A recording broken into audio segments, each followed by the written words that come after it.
Assalamualaikum warahmatullahi wabarakatuh. Salam sehat untuk kita semua.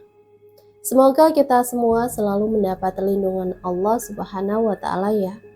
Diberikan nikmat sehat walafiat serta dimudahkan segala urusannya.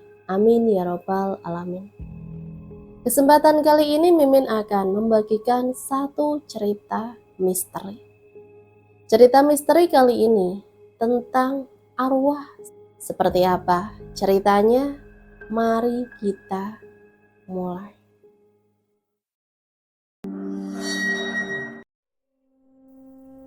Suasana ruangan kamar mulai terasa dingin, dengan aroma bunga memenuhi seluruh ruangan. Ini adalah sebuah pertanda. Ya, pertanda bahwa wanita cantik itu datang menghampiriku. Samar-samar terlihat sosoknya di balik pintu, tersenyum anggun dengan baju putih selutut kesukaannya. Yang membuat bulu kuduku merinding hanyalah matanya yang berwarna putih keseluruhan, tanpa terlihat titik hitam sedikit pun, dengan kaki melayang di atas angin. Perkenalan kami dimulai beberapa bulan yang lalu, ketika wabah virus corona menyerang dunia, termasuk Indonesia.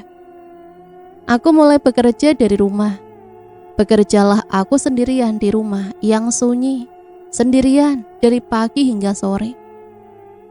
Sore itu aku mengangkat semua cucian bajuku dari jemuran tali tambang yang kuikat pada sepasang tiang. Sore itu pukul 7:30. Langit diselimuti awan gelap yang hampir menjatuhkan hujan. Saat aku akan kembali ke dalam rumah membawa pakaianku yang sudah kering, aku berhenti pada sebuah pohon melinju yang tak terlalu besar. Langkahku sedikit terhenti ketika ada suara memanggil namaku. Andri. Ketika aku menoleh tidak ada siapa-siapa. Andri. Panggilan kedua pun sama, tak terlihat siapapun. Andri.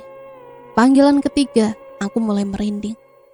Terlihat kepala manusia sedikit mengintip di balik pohon melinju dengan mata putih keseluruhan. Aku mati rasa beberapa detik. Saat sosok itu mulai hilang, sekuat tenaga aku berlari meninggalkan pohon itu dengan sedikit menjerit ketakutan. Beberapa hari setelah kejadian menakutkan itu, aku tidak lagi ingin pergi ke belakang rumah. Sosoknya terlalu menyeramkan untuk diingat, bahkan aku tak berani mengatakannya pada siapapun. Mungkin tepatnya seminggu setelah itu, aku merasakan ada seseorang yang selalu memperhatikanku di rumah. Contohnya pada waktu itu, tepatnya hujan deras pada sore hari. Aku sendirian, duduk di tempat biasa aku bekerja. Tiba-tiba suasana menjadi lebih dingin. Andri, panggilan itu terdengar lagi dari arah jendela. Hordeng pun bergoyang-goyang akibat terhempas tiupan angin yang masuk dari jendela. Andri, panggilan kedua aku menoleh. Perlahan terlihat kepala menyembul dari balik korden sedikit demi sedikit. Temani aku, Andri. Suaranya bagaikan sambaran petir di siang bolong. Aku hanya diam mematung, mengedipkan mata berulang-ulang, berharap makhluk itu cepat hilang. Naas, kepala wanita itu tak kunjung menghilang selama kurang lebih 10 menit. Selama itu pula nafasku tersenggal-senggal tak karuan. Setelah penampakan itu hilang, aku memutuskan berlari ke kamar dan menutupi seluruh badanku dengan selimut. Jam sudah menunjukkan pukul 1:30 malam. Mataku tak kunjung bisa dipejamkan. Sambil tetap merebahkan tubuhku, iseng-iseng aku mengertakkan kakiku ke kasur papan peninggalan nenekku yang masih beralaskan papan di bawahnya. Aku melakukannya berulang-ulang kali. Samar namun jelas, aku mendengar suara ketukan balasan dari arah kolong tempat tidurku. Nafasku kembali sesak, jantungku terasa ingin meledak mendengar suara itu, suara ketukan. Badanku kaku, ingin teriak namun lidah sangat keluh. Terdengar suara pulpen terjatuh dari atas meja kerjaku. Pulpen itu tergelincir dari meja, kemudian masuk ke dalam kolong tempat tidurku. Entah siapa yang menjatuhkannya. Perlahan pulpen itu terlihat keluar dari bawah tempat tidur sebelah kiriku. Nyawaku seperti sudah diambang batas. Aku beranikan diri bergerak mendekati sisi kiri tempat tidurku. Dengan sejuta ketakutan, perlahan kutundukkan kepalaku melihat kolong tempat tidurku itu. Secepat kilat, kepala dengan mata putih itu muncul dan tertawa di depan wajahku. Kali ini spontan aku berteriak. Keesokan paginya ternyata aku demam, dan demam ini berlangsung selama 3 hari. Selama itu pun aku bersyukur dia belum menampakkan wujudnya lagi. Semakin hari dia seperti selalu mengikutiku. Dia tak berani menampakkan dirinya ketika ada orang lain. Hanya ketika aku sendirian, dia berani muncul. Malam itu tepatnya pukul 7 selepas maghrib. Aku duduk-duduk santai di kamar. Aku takut sosok wanita yang biasa menampakkan dirinya itu kembali hadir malam itu. Sejam berlalu, tak ada tanda-tanda. Hingga tiba-tiba setetes air menetes tepat di keningku. Spontan aku menoleh ke atas plafon. Seketika terlihat wanita terlentang melayang di atas situ. Dengan rambut basah menutupi seluruh wajahnya. Sosoknya benar-benar mirip dengan sosok kuntilanak. Secepat kilat wanita itu menjatuhkan tubuhnya ke arahku secara tiba-tiba. Tanpa aba-aba aku menjerit sekuat tenaga sambil memejamkan mataku sekuat yang ku bisa. 5 menit berlalu, tak ada benda jatuh yang kurasakan. Perlahan ku buka mata, menoleh ke atas, tak ada siapapun. Jam 1 siang aku berjalan kaki dari warung yang ada di sekitar rumahku menuju rumah. Tanpa kusadari, kakiku menyandung sebuah batu saat melangkah cepat. Seketika aku tersungkur ke tanah yang di atasnya tersebar batu kerikil. Kejadian itu menyebabkan lututku berdarah dan sangat perih.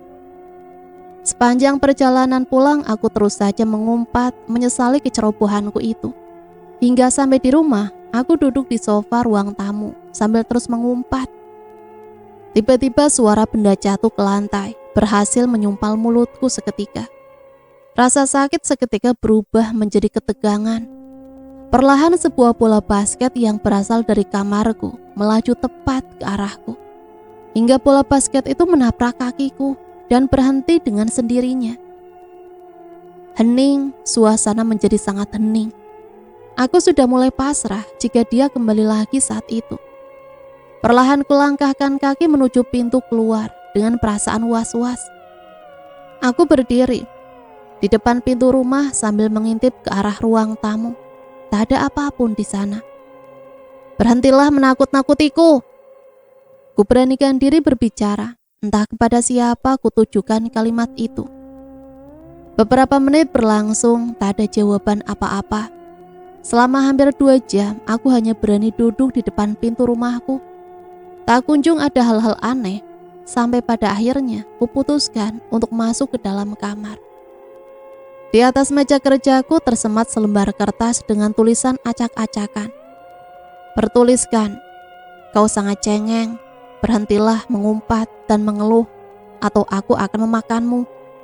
Seketika aku hampir pingsan membaca isi tulisan di kertas itu. Aku segera mungkin keluar dari rumah. Entah akan kemana kulangkahkan kakiku. Yang penting aku bisa cepat keluar dari rumah. Dan akhirnya aku pun menuju sebuah sungai yang ada tak jauh dari rumahku. Aku duduk di sana hingga sore menjelang malam. Sekarang setiap harinya setelah pekerjaanku beres, aku tidak lagi pernah berada di rumah. Atau bahkan kubuka laptopku untuk mengerjakan pekerjaanku di tempat umum, seperti kafe atau taman. Keberanianku seolah menguap, karena lama-lama teror demi teror itu semakin menakutiku. Tapi setelah aku jarang berada di rumah, wanita itu tidak pernah hadir lagi. Mungkin dia lelah menggangguku. Terhitung saat itu, kurang lebih sekitar 3 bulan, aku tidak pernah berjumpa lagi dengan sosok wanita itu. Aku pun kembali berani sendiri di rumah untuk bekerja. Ditambah dengan taman kecil yang dilengkapi dengan mainan anak-anak seperti ayunan dan lainnya. Baru saja dibangun oleh Pemda persis di sebelah rumahku. Sesekali anak-anak kecil bermain di taman itu. Suara decak canda dan tawa mereka terdengar dari rumahku. Setiap hariku kuhabiskan waktuku di taman itu sendirian. Seperti siang itu. Setelah makan, aku langsung menuju taman tercinta. Walau terkadang tak ada anak yang bermain di taman itu, aku tetap merasa taman itu lebih nyaman daripada rumahku. Berayun-ayun di sana hingga mataku terasa mengantuk karena nyanyian angin semilir seolah-olah meninah pupukanku. Sayup-sayup mataku mulai terpejam hingga aku terkejut karena kurasakan ada yang mengayunku. Sekitar beberapa detik aku diam mematung akibat terkejut luar biasa. Terlihat sesosok anak perempuan, mungkin usianya sekitar 6 tahun, dengan senyum pucat di bibirnya. Mukanya sangatlah pucat. Dia tidak mengatakan apa-apa, tapi terus saja mengayunku. "Kamu siapa?" Kuberanikan diri bertanya, walau sangat gemetaran. "Aku Hilda, aku ingin main," jawabnya lirih. "Rumahmu di mana? Aku nggak pernah lihat kamu di sini." Tanyaku lagi pada anak perempuan itu. "Aku baru pindah, kapan-kapan aku ajak ke rumahku," jawabnya masih dengan nada yang lirih. Sosok anak perempuan itu terlihat sedikit berbeda di mataku. Matanya yang sayu dengan kantung mata hitam, seperti orang yang sedang sakit. Rambutnya hitam lurus sepinggang dengan bandu putih sebagai pemanis, serta baju dress krem selutut yang sudah sedikit kumuh. Tak lupa sepatu pantofel ala-ala wanita dengan kaos kaki putih semata kaki, dengan dihiasi renda-renda. Senyumannya terlihat manis karena giginya yang seperti kelinci. Semenjak hari itu, setiap aku pergi ke taman, dia selalu menemaniku. "Om, aku nemu boneka di pinggir jalan, bagus kan?" kata Hilda kepadaku sambil menyulurkan boneka itu kepadaku. Saat aku baru saja sampai di taman. "Ah, coba sini, Om lihat." Aku mengambil boneka itu dari tangannya. "Boneka apa kok bentuknya kayak gini? Jelek lagi, udah sobek kepalanya, buang aja, nanti Om belikan yang baru." "Kembalikan, biar aku bawa pulang." Dia rampas boneka itu dan melesat pergi meninggalkan aku sendirian.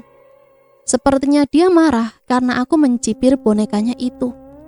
Setelah kejadian itu, Hilda tak kunjung menemuiku. Mungkin dia masih marah. Jujur saja, tanpa dia, hari-hari terasa membosankan. Aku terpaksa harus menghibur diriku sendiri lagi. "Bu, tahu nggak anak perempuan yang sering main di sini?" tanyaku pada seorang ibu yang sedang menyapu depan taman. "Ibu nggak pernah ngeliat anak perempuan main di sini, Mas." "Anak perempuan yang biasa pakai dress warna krem itu loh, Bu." "Enggak, Mas, Ibu nggak pernah lihat."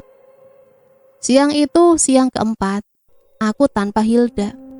Aku mulai bosan menunggunya yang tak kunjung datang. Tanpa sadar aku mulai jatuh tertidur di ayunan, hingga sebuah batu mendarat mulus tepat di jidatku. Lemparan itu membuatku tersentak kaget dan langsung terbangun.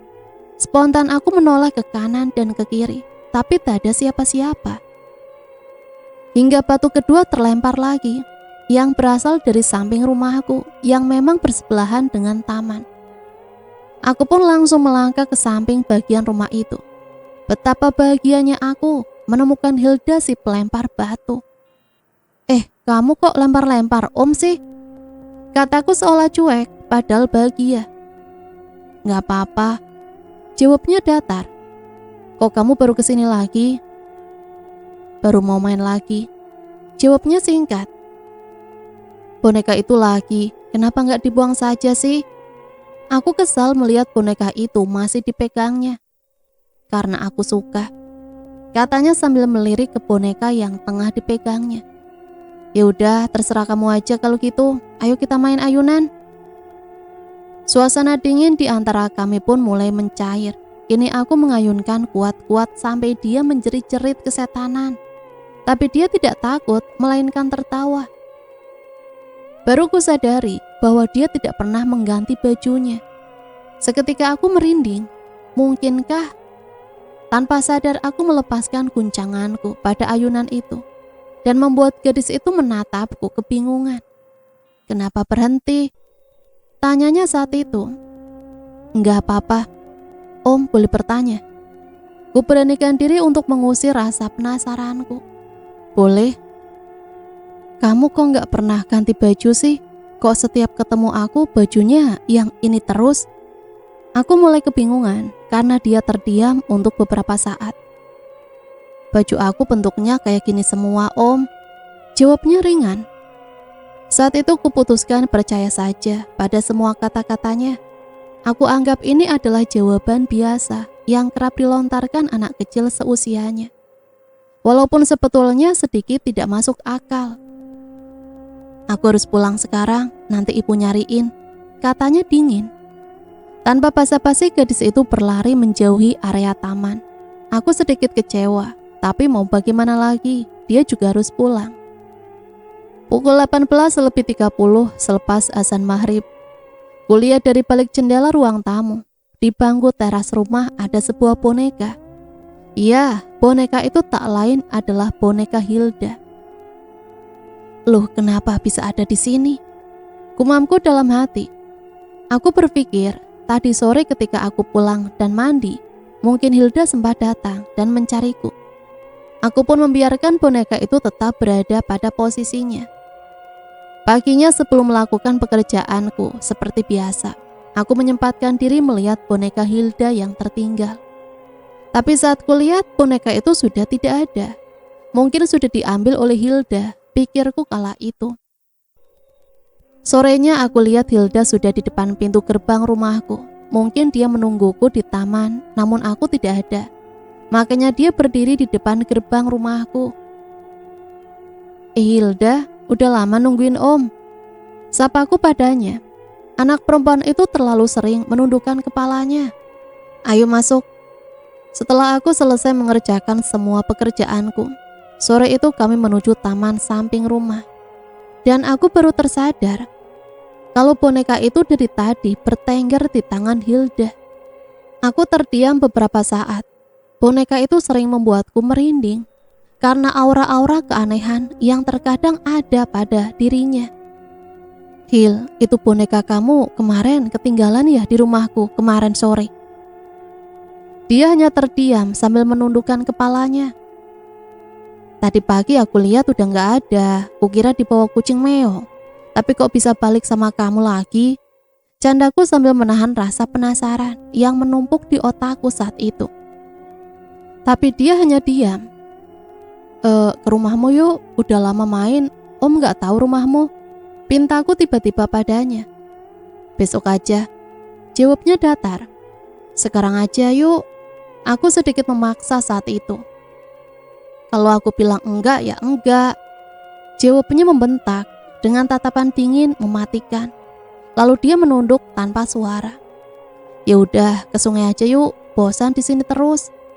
Kataku mencairkan suasana dan ia pun mau.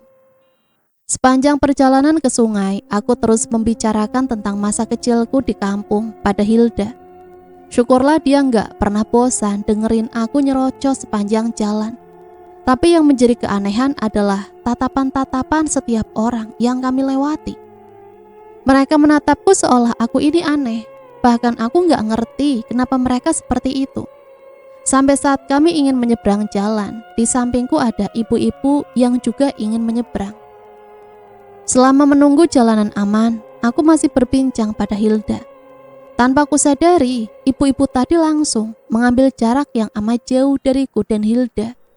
Mungkin badanku bau, makanya ibu itu menjauh dariku. Kami bermain di sungai sangat lama, hingga pulang ke rumah pas matahari hendak mulai tenggelam. Sehingga menghasilkan bayangan benda akibat terkena pantulan cahaya senja saat itu. Sekali lagi yang membuatku merinding ketika berjalan, aku melihat bayanganku sendirian. Tak ada bayangan Hilda. Kenapa dia gak ada bayangannya ya? Sedangkan aku ada. Gumamku dalam hati. Tapi sekali lagi aku memilih bungkam. Dia aneh, tapi dia selalu mendengarkan omonganku dan mampu menghiburku. Itu yang membuatku terus bisa berteman dengannya. Sore itu masih di tempat biasa kami bermain. taman samping rumahku. Om, tahu nggak? Tahu apa? Om tahu nggak pohon melinjo di belakang rumah Om? Mendengarnya, seketika aku flashback kejadian-kejadian menyeramkan sebelumnya, ketika kengerian menyergap tubuhku. Kok nanyanya gitu sih, Hil? Kataku ingin mengalihkan pembicaraan. Mau tahu nggak cerita pohon itu, Om? Loh, emang kamu tahu apa? Aku sedikit heran. Tahu? Jawabnya polos. Kok bisa tahu? Kamu kan belum pernah ke belakang rumah Om. Mama aku yang bilang, Om. Dulu kata mamaku, semua belakang rumah Om itu hutan-hutan kayu. Penebang-penebang pohon berdatangan mau buka lahan. Ada sekelompok pembuka lahan tepat di sekitar pohon-pohon melinjo itu. Ada beberapa perempuan muda dan bapak-bapak. Kayaknya mereka itu keluarga deh, Om. Terus pas proses penebangan pohon, tante perempuan yang umurnya mungkin sama kayak Om, lagi nyiapin makanan di dekat pohon yang lagi ditebang. Nah, pas pohon tumbang ke arah tante itu, dia tertimpa tanpa sempat berlari dan meninggal seketika. Padahal dia mau menikah saat itu. Jadi itu ceritanya, Om. Tuturnya mengakhiri cerita. Aku terdiam beberapa saat, berpikir sejenak. Mungkinkah wanita yang dulu menakutiku itu perempuan yang tertimpa pohon itu? Sungguh aku amat ketakutan. Tapi dari mana ibunya Hilda bisa tahu cerita detailnya? Emang mamamu pernah ke rumahku, Hil? Kan gak pernah. Pernah pas Om gak ada di rumah, tapi cuma lewat aja. Hil, ajak Om ke rumahmu sekarang. Yuk, Om gak mau besok-besok lagi. Kataku sambil menarik tangan Hilda untuk beranjak dari duduknya. Ini kali pertama aku memegang lengannya. Dingin, tangannya sangatlah dingin seperti es. Tanpa sadar aku menarik tanganku kembali, akibat terkagetkan oleh tangannya yang begitu dingin. Bagaimana bisa dalam cuaca sepanas ini tangannya sangatlah dingin. Hilda tiba-tiba menatap nanar ke arahku. Aku benci tatapan yang kosong tapi tajam yang terkadang dia berikan. Sekitar kurang lebih 30 menit kami berjalan tanpa sepatah kata pun. Dan sampailah aku dan Hilda di rumah kayu yang sudah tua. Dan sebagiannya sudah lapuk bahkan bolong dan terlihat tidak terurus. Bahkan banyak sampah dedaunan pohon yang tidak dibersihkan. Semak-semak yang tidak ditebasi. Aura kemistisan terlihat jelas dari rumah ini. Siapa sangka ada manusia hidup dalam rumah itu. Dan yang anehnya lagi, aku merasa tidak pernah melihat rumah ini sebelumnya. Mungkin karena jaraknya yang cukup jauh dari rumahku. Jaraknya dari rumahku memang cukup jauh. Tapi kenapa dia bisa bermain sampai ke taman samping rumahku? Om, mau masuk apa langsung pulang? Mamaku gak ada di rumah. Ucap Hilda membuyarkan lamunanku seketika itu.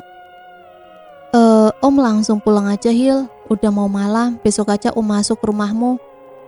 Sebenarnya aku agak ngeri untuk masuk ke rumah Hilda.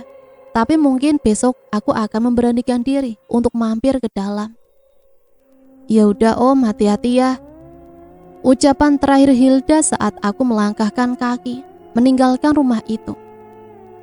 Saat itu terlihat Hilda hanya diam mematung di halaman rumahnya, melihat diriku yang berjalan semakin jauh dari kediamannya. Hari kemarin sama dengan hari ini, Hilda belum juga terlihat. Bahkan aku tak tahu dia pergi kemana selama 2 hari ini. Ya, sudah 2 hari setelah aku berkunjung ke rumahnya, dia tak pernah datang lagi ke taman. Kuputuskan sore itu juga untuk mendatangi rumah Hilda. Dengan keberanian penuh, kuyakinkan tekad untuk pergi ke sana. Ketika sampai di depan rumahnya, tak kulihat siapa-siapa. Pintu dan semua jendela rumah tertutup rapat. Hilda, Hilda. Aku agak berteriak memanggil namanya dari jarak yang agak jauh dari pintu rumahnya. Karena jujur saja aku agak ngeri sendirian pergi ke rumah itu.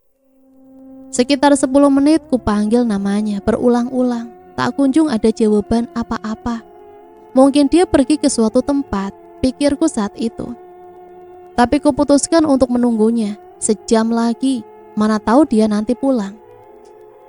Aku pun duduk sendirian di bawah pohon sawo yang ada di depan rumahnya.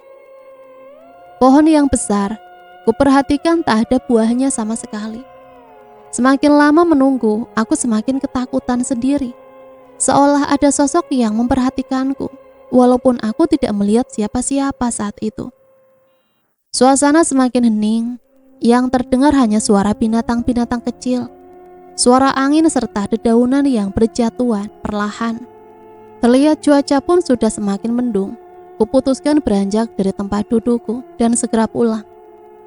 Ketika aku berdiri dan hendak berjalan pulang, tiba-tiba suara sesuatu terjatuh, sangat mengerikan. Aku terdiam mematung, tak bisa berkata apa-apa. Sebelumnya aku sudah memperhatikan di atas pohon itu. Tidak ada apa-apa. Tapi kenapa tiba-tiba boneka jelek Hilda bisa jatuh bebas dari atas pohon sawo dan mendarat tepat di depan kakiku? Aku diam dalam kebisuan beberapa detik lamanya, mengumpulkan sisa-sisa keberanian yang masih ada. Aku berbalik perlahan. Sedetik kemudian, aku berlari sangat kencang meninggalkan rumah itu. Aku berhenti sejenak di pinggir jalan depan rumah Hilda. Terlihat dua orang bapak-bapak sedang berjalan kaki membawa pancingan. Sejenak mereka menghampiriku. "Dari mana, Mas?" sapa bapak-bapak yang berbadan gendut itu padaku. Dari rumah itu, Pak," jawabku yang masih ketakutan sambil menunjuk rumah Hilda. "Loh, nyari siapa emangnya di situ?" "Saya nyari anak perempuan, Pak, namanya Hilda. Tapi kayaknya nggak ada di rumahnya, Pak." Terlihat kedua bapak itu agak keheranan. "Lah, anak itu memang tinggal di situ atau main di situ terus nggak ketemu?" tanya bapak yang satunya lagi. "Tinggal di situ, Pak." "Loh, rumah itu mah nggak ada yang nempatin, Mas. Kalau nggak percaya, ayo bapak tunjukin," jawab bapak itu sambil berjalan mendahului aku dan bapak yang satunya. Kami pun mengikuti dari belakang sampai ke halaman rumah itu lagi. Tuh lihat, mana ada orang tinggal di rumah yang nggak pernah dibersihin. Kan banyak sampahnya. Nggak ada orangnya ini mah, sudah lama, Mas. "Itu bonekanya, Pak, di bawah pohon sawo, punya anak itu." Kontan kedua bapak itu melihat boneka itu. Mereka diam sejenak, lalu mengajakku pulang. "Udah, ayo pulang aja. Ini rumahnya emang serem, Mas. Ayo pulang." Aku pun mengikuti langkah kedua bapak itu untuk meninggalkan rumah Hilda. Kusempatkan menoleh ke belakang sekilas untuk memperhatikan rumah itu. Tak diduga, sepasang mata sedang mengintip di atas ventilasi pintu yang agak besar. Dia melihat ke arahku dan aku melihatnya. Secepat kilat, mata itu menghilang. Seolah sang empunya menunduk agar tak tertangkap basah sedang mengintip. Aku pun terdiam dengan keringat dingin dan rasa takut luar biasa hebatnya. Di perjalanan pulang aku kehujanan. Aku tak ingin meneduh karena takut keburu malam dan takut jika sosok itu mengikutiku nantinya. Di perjalanan aku berpikir keras. Ventilasi itu tingginya sekitar 2 meter lebih dari atas tanah. Apakah ada orang setinggi itu? Ataukah dia memanjat kursi atau yang lainnya untuk mengintip dari ketinggian segitu? Atau jangan-jangan dia melayang seperti angin? Sesamanya di pagar rumah, keadaan sudah mulai malam dan cukup gelap. Lampu-lampu rumahku belum ada satupun yang menyala. Aku melihat sosok yang tak asing. Duduk bersimpuh di teras rumahku dengan kepala tertunduk. Dia tidak duduk di kursi, tapi malah memilih duduk di lantai. Sangat aneh, bukan? Kuputuskan berhenti sejenak untuk memperhatikan sosok itu. Beberapa menit berlalu, dia tak melakukan apa-apa, seolah seperti patung yang tak bergerak sedikit pun. Aku pun melangkah membuka pagar dan menuju ke arahnya. Spontan Hilda mendongakkan kepalanya untuk melihatku. "Hilda, kamu ngapain di sini?" "Om, dari rumahmu sampai kehujanan kayak gini.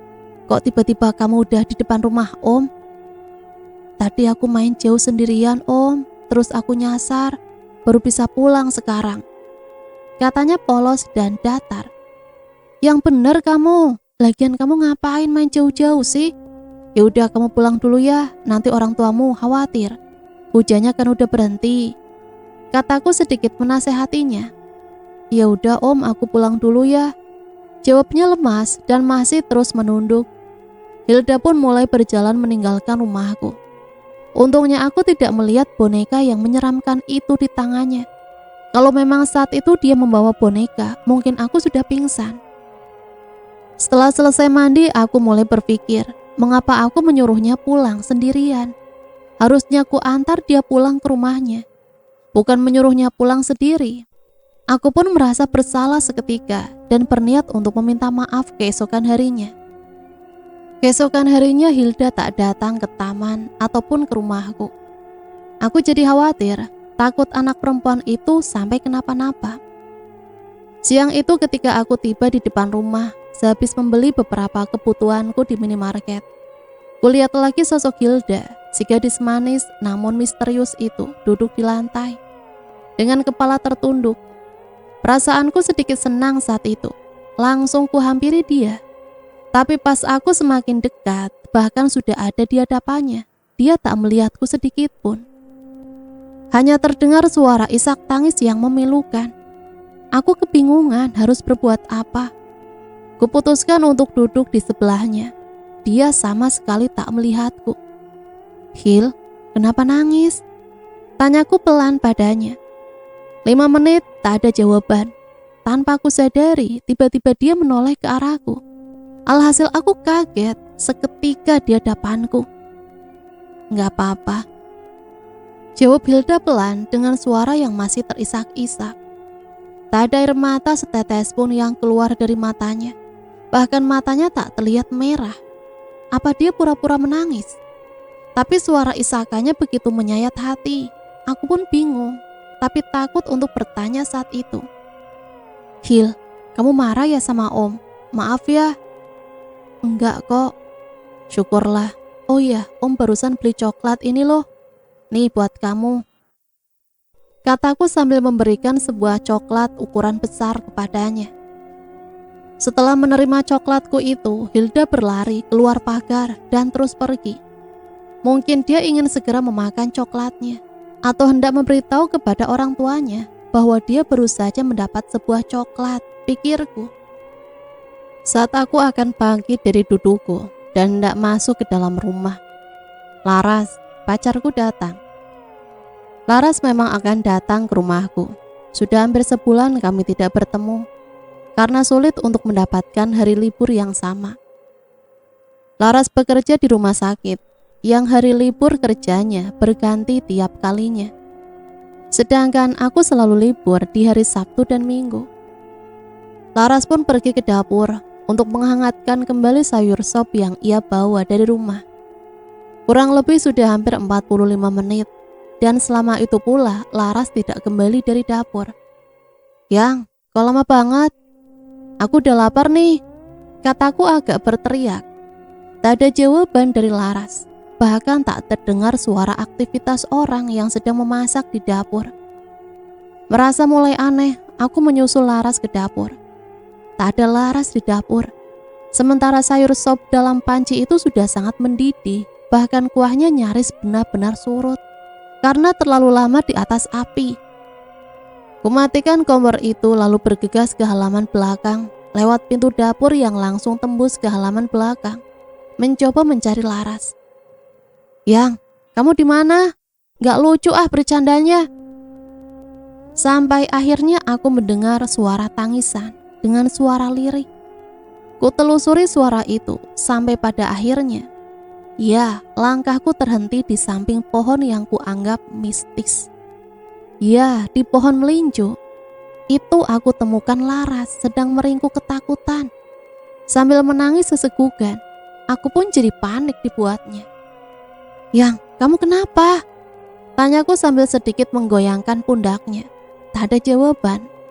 Laras hanya tetap menangis dengan tubuh yang gemetar. Yuk masuk dulu aja, kataku sambil menarik tangan Laras untuk bangkit dari duduknya. Aku pun membawa Laras ke ruang tamu. Kududukan dia di sofa.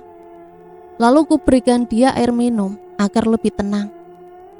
Beberapa detik setelah Laras minum, ia terlihat lebih tenang dan Laras pun mulai berkata, Aku mau pulang, Yang. Katanya dengan wajah penuh ketakutan. Melihat keadaan Laras seperti itu, aku langsung menuruti permintaannya. Kuantarkan dia pulang dengan sepeda motorku. Di perjalanan, Laras mulai berani untuk bercerita kepadaku apa yang ia alami di halaman belakang rumahku. Laras bilang saat dia di dapur, ia mendengar aku memanggilnya dari halaman belakang. Maka Laras pun pergi ke halaman belakang. Namun dia tidak menemukan aku di halaman belakang. Dia hanya mendengar seperti suara aku memanggilnya lagi dan lagi dari arah pohon melinju. Laras pun menghampiri pohon itu karena berpikir aku ada di sana. Namun ketika Laras sampai di pohon itu, bukan diriku yang ia temui, melainkan sosok wanita dengan muka menyeramkan dan mata yang keseluruhannya berwarna putih yang ia temui. Aku gak mau ke rumah kamu lagi, Yang. Kamu juga aneh sih sejak awal aku datang.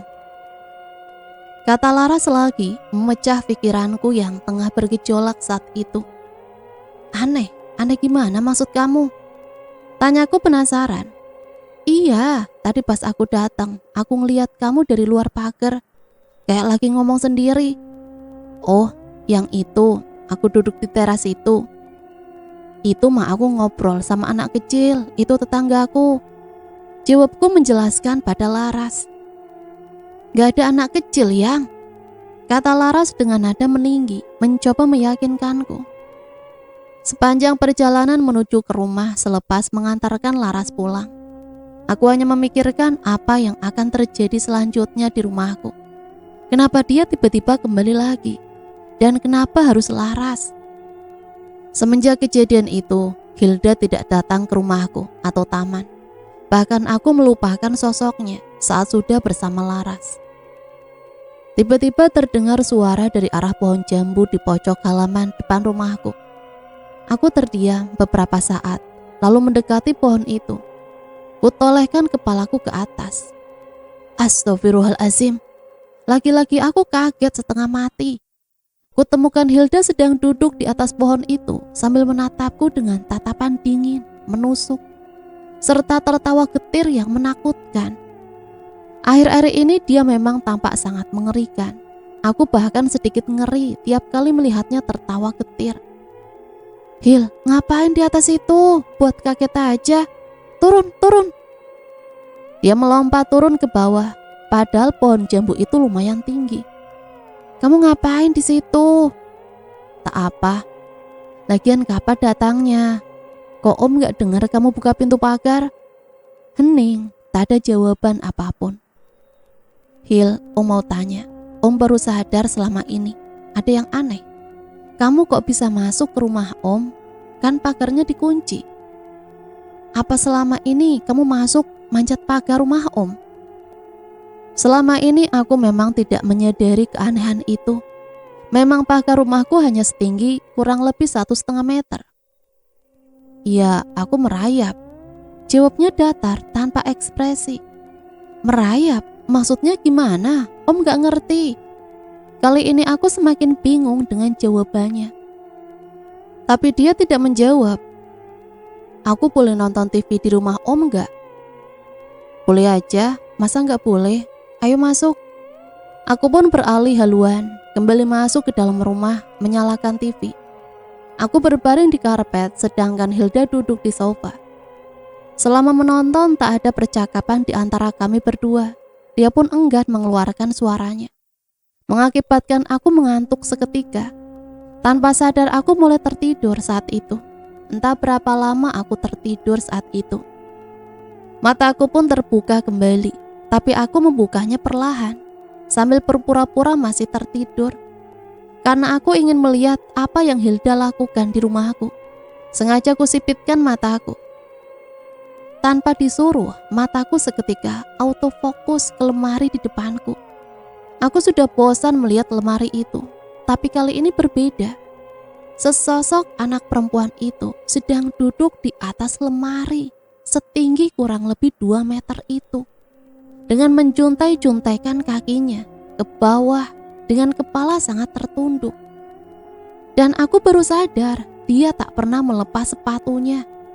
Aku masih menyipitkan mataku dan menutup dahiku dengan tangan, memperhatikan apa yang akan dilakukan selanjutnya. Tapi naas, dia bahkan gak melakukan apa-apa. Aku merinding, kenapa Hilda bisa duduk di atas sana? Apakah dia memanjat? Ataukah benar jika dia memang lihai merayap? Aku membayangkan dia merayap saja sudah sangat mengerikan.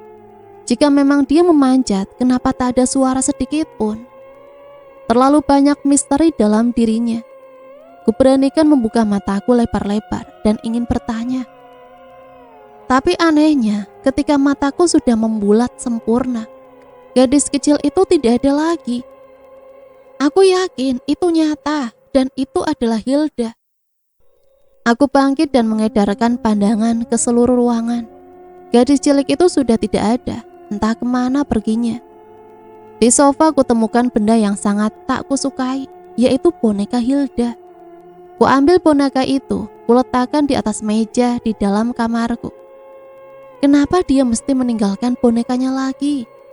Aku sangat kesal terhadapnya dan lebih kesal lagi kepada boneka mengerikan itu. Malam pun berganti pagi. Hari itu aku harus datang ke kantor untuk bertemu dengan atasanku. Karena ada beberapa hal yang harus kami bicarakan terkait pekerjaan. Namun saat kubuka lemari hendak mengambil baju selepas mandi, tiba-tiba boneka itu terjatuh bebas ke lantai dari dalam lemari. Aku membeku. Seingatku boneka itu kuletakkan di atas meja. Aku ingat sekali. Tidak mungkin aku salah, pikirku. Kubiarkan boneka itu tetap di lantai dan aku melanjutkan proses beberesku. Siap berberes, ku ambil boneka itu. Ku masukkan ke dalam kantong kresek, lalu pergi dan membawanya. Di perjalanan aku berniat jahat untuk membuang boneka yang menyeramkan itu ke sungai. Saking bencinya aku melihatnya. Kusempatkan beralih haluan ke sungai yang sering kukunjungi. Ku keluarkan boneka itu dari kantong kresek. Selamat tinggal boneka seram. Sudah cukup kau selalu membuatku merinding dan ketakutan. Baik-baik ya di dasar sungai. Pesan terakhirku pada boneka itu. Dengan ancang-ancang dan sekuat tenaga ku lempar boneka itu. Terlihat ia mengapung dan hanyut. Setelah banyak menyerap air, boneka itu mulai tenggelam ke dasar sungai. Perasaanku pun sangat tenang dan lega saat itu. Bahkan aku tidak berpikir bagaimana tanggapan Hilda atas perbuatanku itu. Dan aku pun tak akan memberitahunya. Malam harinya, setelah aku sudah berada di rumah, terdengar suara pintu pagar rumahku dikerak-kerakan secara brutal. Aku pun dengan sedikit kesal keluar rumah, melihat siapa pelakunya. Jantungku mau lepas akibat sosok yang ada di hadapanku saat ini adalah Hilda. Ku telusuri badannya dari atas hingga bawah. Semuanya basah kuyup, padahal tidak hujan sama sekali. Tatapan matanya tidak seperti biasanya. Kali ini tampak seperti orang yang sangat marah besar. Dengan kedua tangan disembunyikan di belakang tubuhnya. Aku tak berani membukakan dia pintu pagar. Aku hanya terpaku menatapnya, menunggu apa yang akan dia katakan padaku. Perlahan dia menggerakkan tangannya ke depan.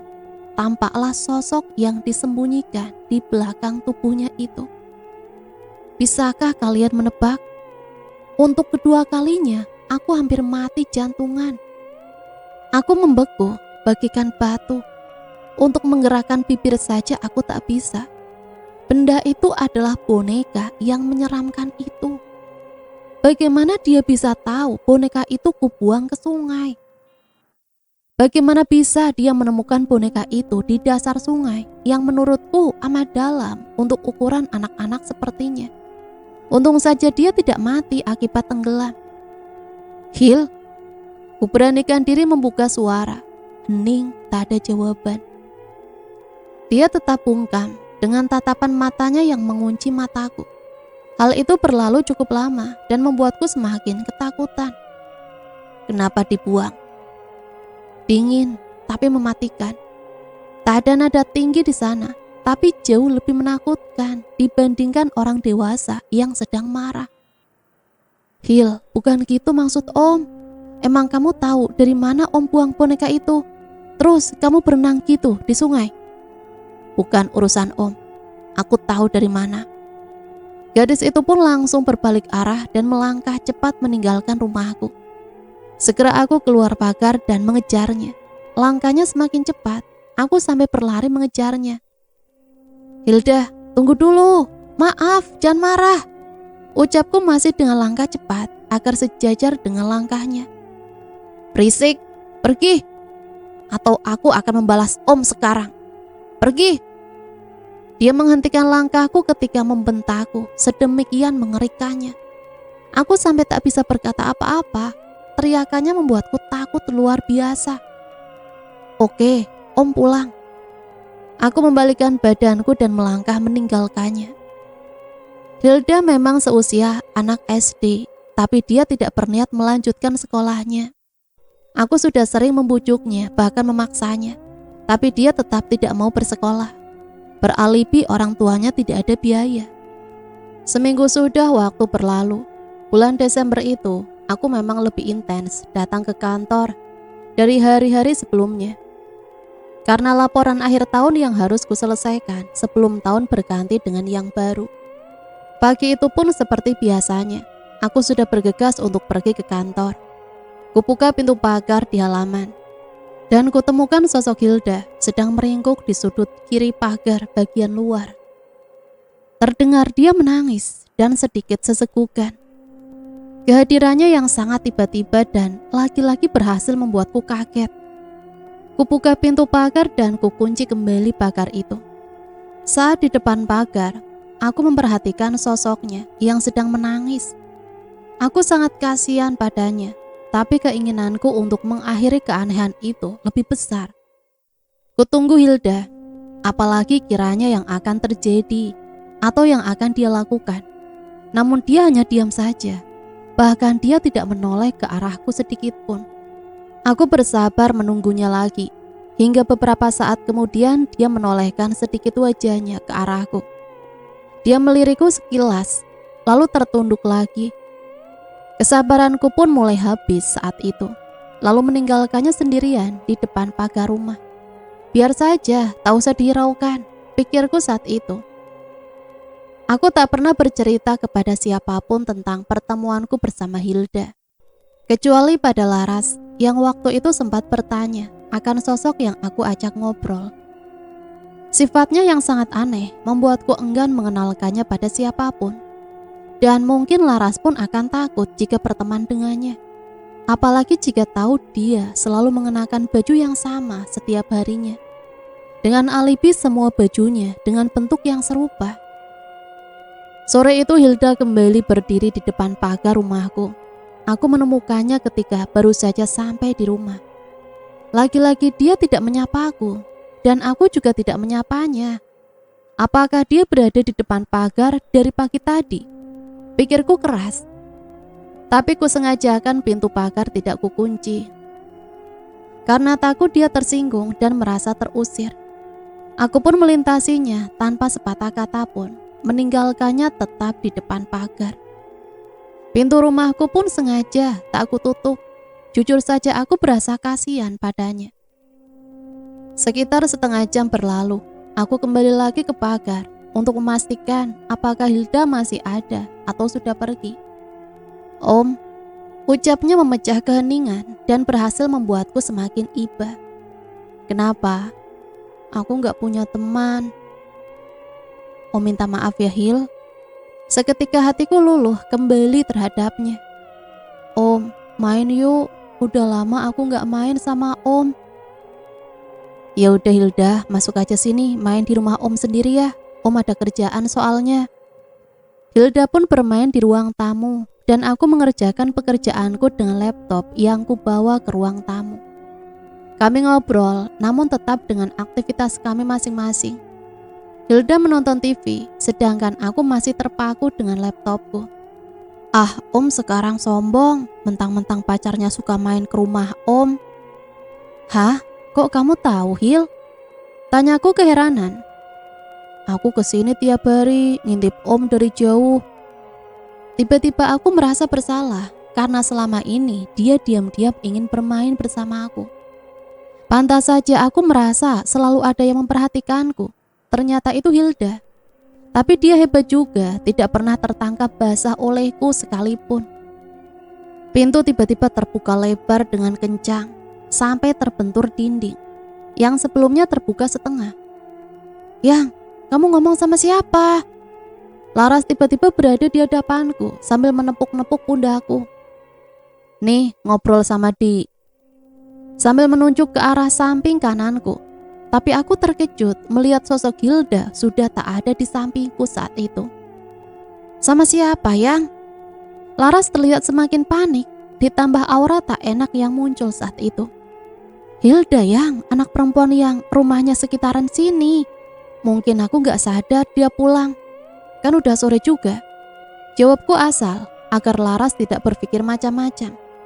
"Besok aku ajak Pak Deku ke sini ya, Yang," kata Laras yang kini sudah duduk di sofa sampingku sambil mengotak-atik HP-nya.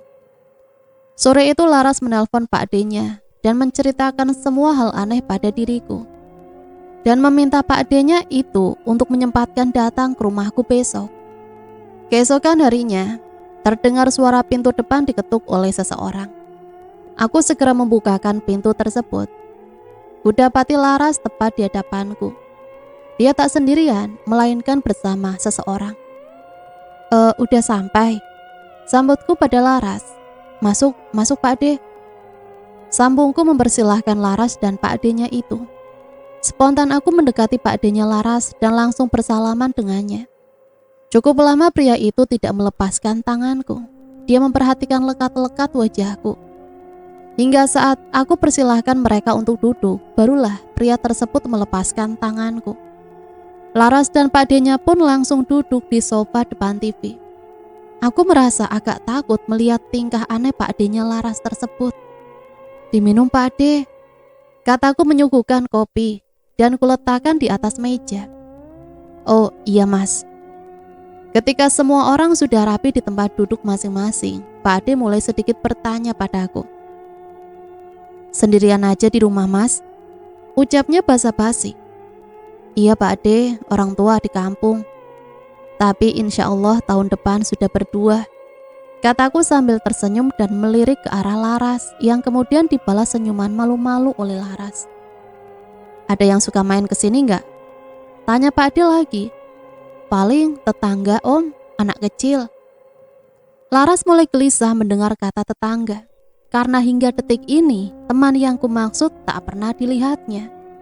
"Yang sering megang boneka itu ya Mas?" kata Pak D menyelidik. "Loh, kok tahu Pak D?" tanyaku keheranan. "Enggak kok, nebak aja," jawab pria itu mengakhiri pertanyaannya padaku. Kini pria itu beralih menatap Laras. "Begini Ndri, bilangnya gimana ya, takutnya kamu gak percaya," ucap Pak D membuka percakapan. "Kenapa Pak D, bikin penasaran aja," jawabku singkat. "Kamu itu kayaknya ketempelan arwah Ndri." Seketika suasana menjadi sangat hening. Laras sendiri gemetaran mendengar penuturan Pak D-nya. "Maksudnya gimana Pak D?" tanya Laras menimpali. "Diikuti arwah. Pacarmu ini suka aneh-aneh gak kalau di rumah?" tanya Pak D-nya lagi. "Pernah Pak D, dia pernah ketangkep basah 2 kali ngomong sendirian," cerita Laras pada Pak D-nya. "Saya ngobrol sama anak itu Pak D, tapi Laras gak lihat aja," kataku membela diri dengan perasaan ngeri. "Harus cepat dijauhin arwahnya Ndri, gak baik kalau dibiarkan terus-menerus," ucap pria itu mencoba tenang. "Tapi Pak D tahu dari mana kalau aku ketempelan Pak D?" "Pak D itu punya kelebihan Yang," ucap Laras menjelaskan. "Aduh Pak D, terus gimana ini pacarku? Aku takut banget," ucap Laras sedikit hampir menangis. "Anterin Pak D ke belakang rumah tempat kamu ngelihat sosok itu Ras," pinta Pak D yang sudah mengetahui jika Laras pernah melihat sosok Kunti di belakang rumahku. Kami bertiga pun melangkah meninggalkan ruang tamu dan berpindah menuju belakang rumah. Dengan melewati dapur, "Pak D lihat-lihat dulu ya," ucap Pak D. Pak D pun mulai mondar-mandir di lokasi tersebut menggoyang-goyangkan pohon dan mencoba duduk di sana. Lalu berpindah berjalan ke samping kiri dan kanan rumah dan berpindah lagi ke pohon melinjo. Suasana seketika menjadi mistis dan penuh ketegangan, terutama Laras yang terlihat sangat takut. Tak lama setelah meneliti pohon berkali-kali, Pak Ade menarik segumpal rambut panjang yang ditemukannya di selipan batang pohon dan ditunjukkannya kepadaku dan Laras. Nih lihat rambut siapa? Kamu kan pakai jilbab, nggak mungkin rambutmu tertinggal di sini. Lagi pula rambut ini panjang, Ras. Kata Pak Ade menganalisa segumpal rambut yang tengah dipegangnya. Aduh Pak Ade, kok jadi ngeri ya? Apa karena Andri sering sendirian di rumah ya Pak Ade, makanya ditempelin gitu? Sosok tak kasat mata memang suka mendatangi jiwa-jiwa yang kesepian. Kalau bisa diusahakan, setelah ini Andri disuruh cari teman aja buat nemenin di rumah ini. Sampai kalian menikah nanti, jangan di rumah sendirian. Saran Pak Ade. Pak Ade ke samping rumah dulu ya. Temenin saja Laras di sini, Ndri. Pak Ade lalu bergegas menuju samping rumah, tepatnya ke arah taman tempat favorit aku dan Hilda bermain. Iya Pak Ade. Pak Ade bukan tanpa alasan berniatan menuju taman itu, karena dia melihat sepasang mata terus mengawasi kami bertiga dari arah taman tersebut. Pak Ade mengikuti arah bayangan tersebut hingga berakhir di ayunan tempat aku duduk dan bermain bersama Hilda. Pria itu duduk bersila di samping ayunan tersebut, dengan kedua tangan diletakkan di masing-masing pahanya. Pak Ade mencoba memulai komunikasi. Dia tahu arwah tersebut tengah duduk di atas ayunan itu. Berkali-kali Pak Ade mencoba berkomunikasi hingga memakan waktu hampir setengah jam. Tapi arwah itu terlalu tertutup dan melarikan diri entah kemana. Dengan perasaan campur aduk, Pak Ade kembali ke hadapan aku dan Laras. Maaf Ndri, arwahnya nolak diajak komunikasi. Pak Ade udah coba, tapi dia malah lari. Rumahnya di pohon melinjo. Terus pacarku gimana Pak Ade? Ucap Laras yang kini mulai menangis. Dipasangin pagar gaib aja dulu ya Ras, rumahnya. Pak Ade bisa bantu. Kakekmu dulu pernah ngajarin.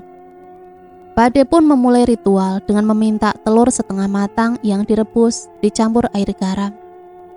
Dia mulai mengelilingi seluruh bagian rumah dan membaca doa sambil memercikan campuran air garam. Tak lupa dia juga memercikannya ke seluruh pohon di halaman rumah dan juga pagar rumah. Malam itu diakhiri dengan banyak ketegangan dan sedikit kelegaan tentunya. Pak Ade pun berjanji akan kembali lagi jika terjadi hal aneh padaku. Menurut penuturan Pak Ade, pagar gaib memiliki fungsi sebagai pembatas dan penjaga rumah dari gangguan arwah-arwah gentayangan. Aku bahkan belum mengetahui motif arwah itu. Dan apakah ini adil baginya atau tidak? Hanya Tuhanlah yang tahu. Malam itu ketika pagar gaib itu telah rampung dikerjakan, aku, Laras, dan Pak Ade duduk bersila di atas karpet. Di depanku sudah tersedia segelas air putih dan juga kocokan telur setengah matang yang ditaruh di dalam gelas. Ndri, kamu kenal Hilda di mana? Tanya Pak Ade ketika aku sudah duduk di hadapannya. Sungguh terkejut aku mendengar pertanyaan Pak Ade itu. Bagaimana dia bisa tahu nama gadis kecil itu? Waktu itu dia tiba-tiba ada di taman samping rumah, ngajakin main Pak Ade. Kamu tahu nggak kalau dia itu arwah, bukan manusia, Ndri? Ucap Pak Ade itu cukup membuat bibirku membeku seketika, tak bisa berkata-kata. Aku sungguh terkejut mendengarnya. Selama ini ternyata Hilda bukan manusia. Apakah itu benar? Maksudnya gimana Pak Ade? Tanyaku penasaran. Dia itu arwah penasaran. Jangan pernah kamu ke halaman belakang rumahmu lagi. Atau ayunan di taman, jangan sampai kamu diikuti lagi. Tapi Pak Ade, apa buktinya? Tanyaku masih tidak percaya dengan perkataannya. Ndri, coba kamu ingat-ingat hal-hal aneh yang ada pada dirinya. Kamu pikir lagi, apakah manusia bisa melakukan hal seperti itu? Atau hanya dia yang bisa melakukannya? Aku tak bisa lagi membantah perkataan Pak Ade. Mungkin benar, gadis yang sering bermain bersamaku itu adalah arwah. Aku kembali teringat kejadian-kejadian aneh yang ada pada dirinya. Seperti tidak adanya bayangannya di bawah senja sore. Saat kami pulang dari sungai, jelas saja dia tidak punya bayangan karena dia sendiri merupakan bayangan. Bahkan baju yang dikenakannya tidak pernah ganti sama sekali. Ketika dia selalu berada di halaman rumahku. Padahal pagar terkunci. Seketika aku terasa ingin mati. Kenapa kejadian semengerikan itu tidak membuatku sadar jika dia adalah seorang arwah? Udah banyak yang ngalamin kayak kamu, Ndri. Udah sering Pak Ade temui. Tapi biasanya perempuan yang diganggu. Sekarang mata ketigamu Pak Ade tutup saja. Aku hanya bisa terdiam. Pak Ade pun memulai ritual itu. Dengan cara mengambil tangan kiriku, diusap-usapkan telapak tanganku cukup lama. Lalu beralih ke jempol tanganku. Dia menekan jempol tanganku cukup kuat, hingga aku tak segan untuk menjerit saat itu. Dari awal ritual, Pak Ade tak henti-hentinya mengucapkan kalimat-kalimat yang tidak aku mengerti. Dan juga dia menyebutkannya dengan suara sangat pelan, hanya mulutnya saja yang liar bergerak. Suasana ruangan saat itu bercampur antara ketakutan, kengerian, dan mistis. Lalu Pak Ade beralih ke kedua sisi pelipisku. Dia menekannya dengan kedua tangannya, dengan tekanan yang cukup kuat. Lalu ditiupnya ubun-ubun kepalaku dengan cukup kencang, seperti sebuah semburan. Sudah, Ndri, ini telurnya habiskan sekali tekuk, harus langsung sekali tekuk. Langsung ku ambil dan ku minum dengan kecepatan penuh, dan tangan menutup hidung, akibat bau amis yang luar biasa. Tak lupa Pak Ade mengambil segelas air putih yang tersisa. Kembali dia membaca-bacakan kalimat pada air putih tersebut, dan langsung disiramkannya padaku. Tanpa mengucapkan apa-apa, aku pun dengan senang hati menghabiskan air tersebut akibat bau amis yang sangat menyengat. Terhitung sebulan semenjak kejadian itu, aku tak pernah lagi melihat sosok Hilda ataupun sosok Kunti yang matanya putih itu di sekitar rumahku atau dimanapun. Tapi aku selalu merasa ada yang melihatku atau memperhatikanku dari jauh. Entah itu hanya perasaanku saja, atau memang benar ada yang memperhatikanku. Aku sendiri tidak tahu. Dan tak terasa aku sudah melewati masa-masa yang menyeramkan itu selama 2 bulan. Sebulan setelah pemagaran rumahku itu, aku menikah dengan Laras. Dan jujur saja entah mengapa selama 2 bulan ini aku merasa kehilangan sosok Hilda.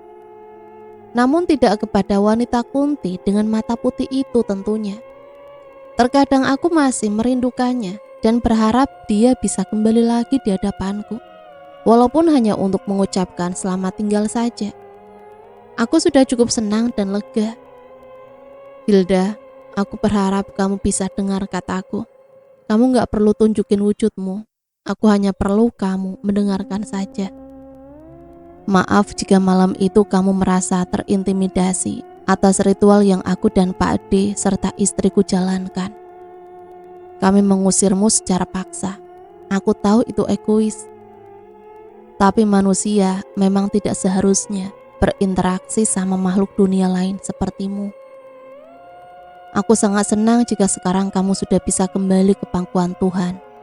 Tapi jika belum, aku hanya bisa berdoa kamu segera kembali ke pangkuannya, tempatmu yang sesungguhnya.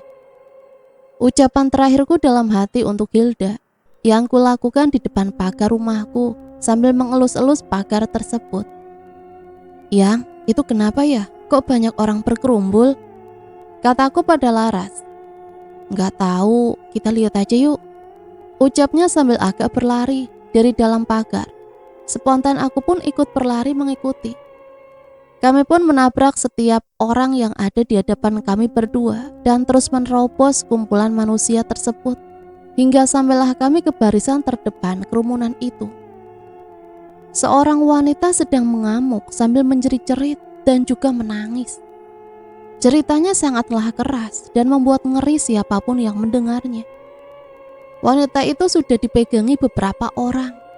Sedangkan yang lain hanya turut menyaksikan kejadian itu dengan mengelilinginya. Usaha mereka semua gagal, tenaga wanita itu lebih kuat. atau lebih tepatnya tenaga arwah yang ada di dalam tubuhnya sangatlah kuat. Wanita itu sedang kerasukan. Dia berguling-guling di tanah dan menendang siapa saja yang mencoba mendekatinya. "Minggir, minggir, jangan deket-deket ke situ. Cepat pindah-pindah." "Iya, nanti bisa pindah ke orang lain. Minggir woi," ucap para beberapa orang. Tak sampai 10 detik kemudian, arwah tersebut langsung menyambar tubuh wanita lain. Korban pertama telah jatuh pingsan dan kini giliran korban kedua yang mengamuk. Kali ini amukannya lebih dahsyat dari yang sebelumnya. 3 orang pria mencoba mengendalikannya, tapi sia-sia. Wanita yang kerasukan itu sempat melihat ke arahku dengan tatapan mengerikan, seolah dia ingin membunuhku. Tatapan yang membuat nyaliku ciut seketika. Aku pun mundur beberapa langkah sambil menarik tangan Laras untuk ikut menjauh dari tatapan itu. Tak lama muncullah tokoh agama setempat dari balik kerumunan orang. Dia langsung membacakan ayat-ayat Al-Quran sehingga membuat wanita itu makin keloncotan dan mengamuk. Aku pun berlari meninggalkan kerumunan itu dan masuk ke dalam rumah. Aku merasa ada sosok yang memperhatikanku dari jarak dekat. Ditambah suasana yang terasa sangat mencekam, Laras pun mengikutiku dari belakang. Aku sampai melupakan dan meninggalkan Laras di kerumunan itu akibat rasa ketakutanku. Entah kenapa aku sangat takut. Jujur saja, ketakutanku sungguh luar biasa saat itu. Tidak pernah aku merasakan ketakutan seperti itu sebelumnya. Hidupku selama seminggu itu tidak tenang. Seperti ada yang selalu mengikutiku kemanapun aku pergi. Seperti malam kemarin ketika aku pulang dari warung untuk membeli mie instan karena tak ada makanan di rumah. Istriku Lara sedang menginap di rumah orang tuanya. Malam itu sekitar pukul 10 malam, karena jaraknya yang tidak jauh dari rumahku. Aku pun berjalan kaki. Saat berada di jalanan yang cukup sepi, terdengar seperti ada yang menyebut-nyebut namaku. "Dri." Kutolehkan kepala ke belakang. Tak ada orang. "Andri." Panggilan kedua dan ketiga, kuputuskan mempercepat langkahku. Batu kerikil mendarat tepat di kepala bagian belakangku. Spontan aku menoleh dan mengumpat, "Woi, sialan, keluar kamu, main lempar aja, sakit woi." Hening. Hampir 5 menit tak ada suara apa-apa. Bahkan suara pergerakan angin pun tak ada. Pikiranku mulai kemana-mana. Aku mempercepat langkahku lagi agar cepat sampai di rumah. Setibanya di dalam kamar, tiba-tiba ingatanku berputar mengenai masa lalu. Hilda. Tiba-tiba nama itu terlintas di kepalaku. Apakah dia akan kembali lagi mendatangiku? Apakah dia sudah kembali? Tapi di mana dan seperti apa bentuknya sekarang? Aku sangat pusing memikirkannya. "Aku di sini, Om." Bagaikan suara angin, pelan tapi membuat nyawa berasa hilang seketika. "Aku di sini, Om." Lagi, suara itu terdengar lagi. Aku hanya bisa meringkuk di atas ranjang, membeku dengan hati bergemuruh. Aku sangat takut hingga tidak bisa bergerak sama sekali. Tiba-tiba terdengar bukuku jatuh dari atas meja, tapi aku tak berani menoleh. Seketika udara ruangan terasa sangat dingin. Padahal aku sendiri tidak memiliki pendingin ruangan. Aku hanya memejamkan mata, berpura-pura tidur.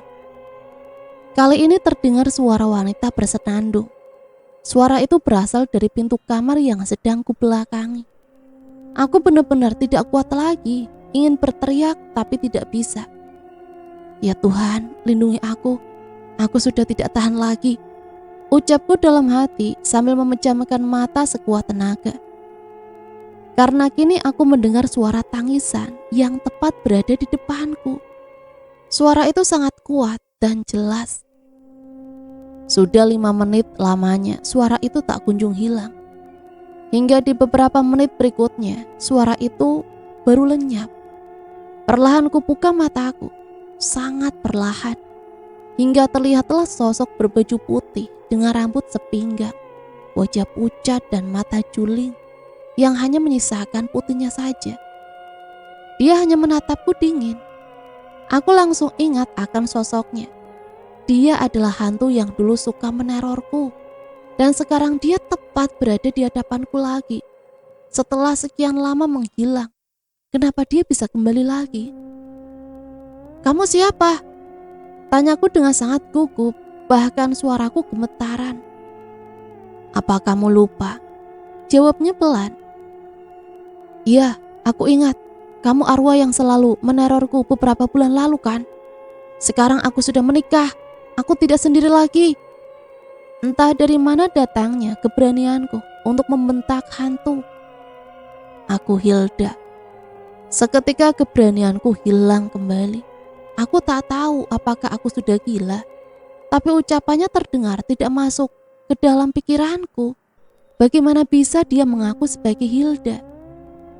"Kamu mungkin tidak percaya, tapi benar, ini aku, Hilda." "Bukan, Hilda itu masih kecil, dan lihat gimana bentukmu, menyeramkan." Aku sengaja tetap berbaring di tempat tidurku dengan mata yang tetap fokus ke hadapannya. "Aku Hilda. Dulu aku memang mengganggumu karena aku sangat kesepian. Aku berubah wujud menjadi anak kecil agar bisa berteman denganmu. Sedangkan sosok asliku adalah seperti yang kamu lihat sekarang ini. Kau tahu, aku selalu ingin pulang ke alamku. Aku ingin menuju keabadian. Saat di mana rumahmu diberi pagar gaib, aku sangat kesepian. Aku tidak bisa lagi mengunjungimu di rumah. Aku hanya melihatmu dari jarak yang sangat jauh. Ketika pesan terakhirmu di pagar rumah, aku ada dan aku mendengarkannya. Kini kamu sudah menikah dan hidup bahagia bersama wanita yang kamu cintai. Dan begitupun dengan istrimu. Dia begitu khawatir saat dia tahu kalau kamu diikuti makhluk seperti aku. Kamu beruntung, tidak denganku. Aku melihat semuanya karena aku mengikutimu. Semua arwah di luar sana tak ada yang bisa menerima kehadiranku. Bahkan mereka selalu mengusirku. Aku hanya seorang arwah kesepian. Hari itu aku pernah bercerita tentang sejarah hutan dan gadis yang mati tertimpa pohon di belakang rumahmu kan? Padahal gadis itu baru saja akan melangsungkan pernikahannya. Itu adalah kisah sebenarnya tentang diriku. Aku harus menemui ajalku sesaat sebelum menikah. Aku ingin kembali ke keabadian. Bahkan aku tak tahu apa yang ku cari di dunia ini hingga aku menderita seperti ini. Aku ingin kembali, tapi aku tak menemukan caranya. Aku kesini hanya ingin mengucapkan selamat tinggal padamu. Aku akan menjelajah mencari cara untuk pulang. Terima kasih telah sudi menjadi temanku, walau hanya sesaat. Dan aku sadar makhluk seperti aku memang tidak boleh berinteraksi atau berteman dengan manusia sepertimu. Semoga kau bahagia dan hidup penuh ketenangan bersama orang-orang yang menyayangimu. Tiba-tiba sekelebat bayangan itu hilang seketika dari hadapanku.